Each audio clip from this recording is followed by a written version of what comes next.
আজকে আপনাদেরকে এমন একটি স্কিলের কথা বলবো যে স্কিলটি ব্যবহার করে আমি প্রতি মাসে 20,000 টাকা ইনকাম করি, তাও আবার আমার বাসায় বসে। আপনি যদি চান তাহলে খুব সহজেই এই স্কিলটি অর্জন করে বাসায় বসে ইনকাম করতে পারবেন। এই স্কিলটির বেসিক যে বিষয়গুলি, সেই বেসিক বিষয়গুলি শিখতে আমার মোটামুটি 7 দিনের মতো সময় লেগেছিল। আর এই স্কিলটি হলো ভিডিও এডিটিং। আমার ভিডিও এডিটিং এর যাত্রা শুরু হয়েছিল মোটামুটি 15 সালের দিকে। তখন আমি পড়াশোনার পাশাপাশি ভিডিওগ্রাফি এবং ফটোগ্রাফি করতাম। ভিডিওগ্রাফি এবং ফটোগ্রাফি আমার খুব ভালো লাগতো, তবে তখন খুব বেসিক ভিডিও এডিটিং করতাম। তখন আমি যেই সফটওয়্যারটি দিয়ে ভিডিও এডিটিং করতাম, আপনারা হয়তো সেই সফটওয়্যারের নামও শোনেন নাই। তখন আমি মূলত এডিটিং করতাম ইডিউস নামের একটি সফটওয়্যার দিয়ে। আর এই ইডিউস সফটওয়্যারটি দিয়ে মূলত আমার ভিডিও এডিটিং এর হাতে খড়ি শুরু হয়। এরপর আমি যখন এসএসসি পরীক্ষায় উত্তীর্ণ হলাম, তখন আমি সিদ্ধান্ত নিলাম যে আমি ডিপ্লোমা করব। এরপর আমি পলিটেকনিকে ভর্তি হয়ে যাই এবং সাবজেক্ট হিসেবে আমি কম্পিউটার বেছে নিই। এরপর দীর্ঘ 4 বছর কম্পিউটার ডিপার্টমেন্টের বিভিন্ন বিষয় শেখা শুরু করি। এরপর আমি গ্রাফিক ডিজাইন থেকে শুরু করে web design development, software design development এগুলি শেখা শুরু করি। একটা সময় গিয়ে আমার ডিপ্লোমা ইন ইঞ্জিনিয়ারিং শেষের দিকে। আর তখন আমি ঠিক করলাম অ্যান্ড্রয়েড অ্যাপস ডেভেলপমেন্টের উপর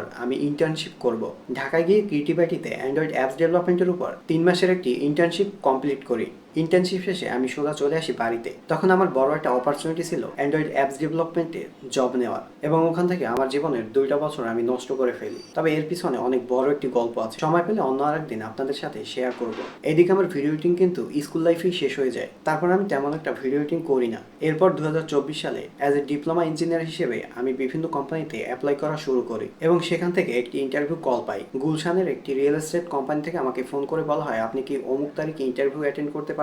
তখন আমি তাদেরকে বললাম, না, এই মুহূর্তে ইন্টারভিউ অ্যাটেন্ড করা সম্ভব না, কারণ আমি গ্রামে আছি। তারপর উনি আমাকে একটি নতুন ডেট বললেন যে এই ডেটে কি আপনি উপস্থিত থাকতে পারবেন? তখন আমি বললাম, হ্যাঁ, অবশ্যই পারবো। তারপর আমি চলে যাই ঢাকায়। ঢাকায় গিয়ে সেই ইন্টারভিউটি অ্যাটেন্ড করি। মোটামুটি 35 থেকে 40 মিনিটের মতো ইন্টারভিউটি হয়েছিল এবং আমি ধরে নিয়েছিলাম এই জবটি আমার হয়ে যাবে, কিন্তু না, শেষমেশ আমার ওই জবটি আর হলো না। তখন আমি কি করব কিছু বুঝে না উঠতে পেরে পাঠাও পার্সেল ডেলিভারি ম্যান হিসেবে কাজ করতে শুরু করে দেই। প্রতিদিন পার্সেল ডেলিভারি করে আমার মোটামুটি 300, 400, 500, 700 এরকম আমি আর্নিং করতে পারতাম। মূলত আমার উপর ডিপেন্ড করতো যে আমি কতগুলি পার্সেল ডেলিভারি করব এবং কত টাকা ইনকাম করব। তবে এর ফাঁকে ফাঁকে কিন্তু আরও জবে আমি অ্যাপ্লাই করতে থাকি। এরপর মিরপুর ডিওএসএস থেকে একটি ইন্টারভিউ কল আসে এবং সেটি অ্যাটেন্ড করি এবং সেই জবটি হয়েও যায়। তবে সেই জবটির ফিউচার ভালো না এবং এরকম টার্গেট ছিল যে আপনি যত কাজ করতে পারবেন তত ইনকাম। তবে বেসিক হিসেবে আমাকে মাত্র 4,000 টাকা অফার করেছিল তারা। তার হয়তো 2 থেকে 3 দিন পরে আমি আবারও জবে অ্যাপ্লাই করছি। ফোনে আমি জব পোস্ট স্ক্রল করছি, হঠাৎ করে আমার চোখ পড়লো ভিডিও এডিটিং এর একটি জব পোস্টের উপর। সেখানে স্যালারি রেঞ্জ দেওয়া ছিল 25 থেকে 35,000 এবং রিকোয়ারমেন্ট হিসেবে তারা যে জবের স্কিলগুলি সেখানে দিয়েছিল,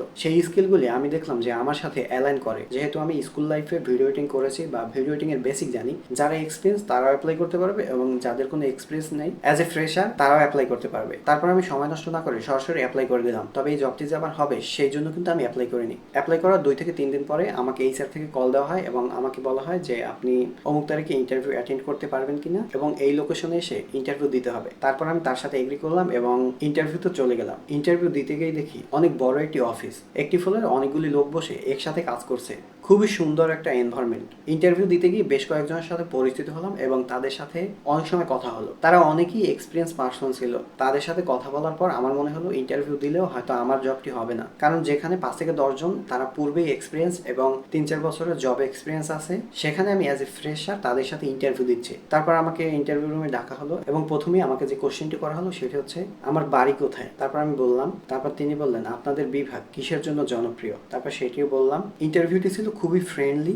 আমি কখনো কল্পনা করিনি যে এরকমও ইন্টারভিউ হয়। এরপর আমাকে জিজ্ঞেস করা হলো আমি ভিডিও এডিটিং এর আগে করেছি কিনা, আমি জব করেছি কিনা, বা ফ্রিল্যান্স মার্কেট প্লেসে আমি কাজ করি কিনা। আমি ফাইবার বা আপওয়ার্কে কাজ করি না, তবে আমার প্রোফাইল আছে। আমার কোনো জব এক্সপিরিয়েন্স নেই, তবে আমি ভিডিও এডিটিং এর বেসিক বিষয়গুলো জানি বা বেসিক টুলস আমি পারি। মেন যেজন ছিলেন তিনি আমাকে বললেন, তুমি কোনো কাজ দেখাতে পারবা? তুমি পূর্বে কোনো কাজ করেছো, এমন কোনো কাজ আছে কিনা? আমার ফোনে অলরেডি কিছু শর্টস ভিডিও ছিল এডিট করা, যে ভিডিওগুলি আমি মূলত ফোন থেকে এডিট করেছিলাম, তাও আবার ক্যাপকাট এবং অ্যালাইট মোশন ব্যবহার করে। তিনি ওই ভিডিওগুলো দেখলেন, তবে তিনি কিন্তু তখনও জানেন না যে ওই ভিডিওগুলি আমি ফোন থেকে এডিট করেছি। এরপরে বেশ কিছুক্ষণ আরো কথা হলো। কথা হওয়ার পরে তাদের যে কোম্পানির যে রিকোয়ারমেন্ট বা প্রোটোকল, সেই প্রোটোকল আমাকে বললো এবং আমাকে সরাসরি পেইড ইন্টার্নশিপ অফার করলো। তারা বললো যে প্রতি মাসে আপনাকে 12,000 টাকা করে দেওয়া হবে এবং 3 মাসের একটি ইন্টার্নশিপ চলবে। এই ইন্টার্নশিপ চলাকালীন আপনি মূলত কাজ শিখবেন এবং আপনি যদি এই 3 মাসের ভিতর ভালোভাবে কাজ শিখতে পারেন এবং আপনার আউটপুট ভালো হয়, তাহলে 3 মাস পরে আপনাকে পার্মানেন্ট হিসেবে আমরা নিয়ে নেব। তখন আপনার স্যালারি হবে 18 থেকে 20 হাজার টাকা। আমি তখন তাদের সাথে এগ্রি করলাম এবং